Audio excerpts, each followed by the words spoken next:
باتوں کو رکھ رہا ہوں. ٹھیک ہے. تو پہلا گناہ جس چیز کو معمولی سمجھا جاتا ہے ہمارے سماج میں میاں بیوی کے تعلقات میں وہ یہ ہے کہ جو ہے بیوی کا اپنے شوہر کو ہم بستری سے انکار کرنا، اپنے شوہر کو اپنے نزدیک آنے سے انکار کرنا. نبی اکرم صلی اللہ علیہ وسلم نے جامع صغیر کے اندر یہ روایت آتی ہے، آپ نے فرمایا جب شوہر اپنی بیوی کو بلائے، ہم بستری کے لیے بلائے، تو عورت پر واجب ہے کہ وہ فوراً اس کی بات مان لے، سوائے شرعی عذر کے وہ انکار کر سکتی. شرعی عذر، ایسی کوئی مجبوریاں جس کی وجہ سے مجبور ہے الگ بات ہے، لیکن شرعی عذر نہیں ہے تو آپ فرماتے ہیں وہ خاوند کی فوراً خاوند کے جو ہے بات کو مان لے، خواہ وہ اونٹ کے کجاوے پر کیوں نہ بلا رہا ہو، بیٹھا ہوا ہو. اونٹ کا کجاوا مطلب اس کی زین جس سے بیٹھتا ہے انسان، اس پہ بھی بلا رہا ہو تو اس کو جانا پڑے گا، اس کو انکار نہیں کر سکتی ہے وہ. اس معاملے کو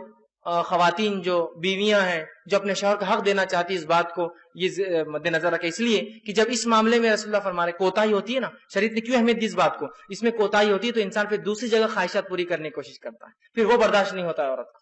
یا پھر وہ سوچتا ہے کہ یہ بیوی تو میری راضی نہیں ہوتی، اس کی اپنی مرضی ہوتی ہے. اس معاملے غیر شرعی بنیادوں پر انکار کرنا،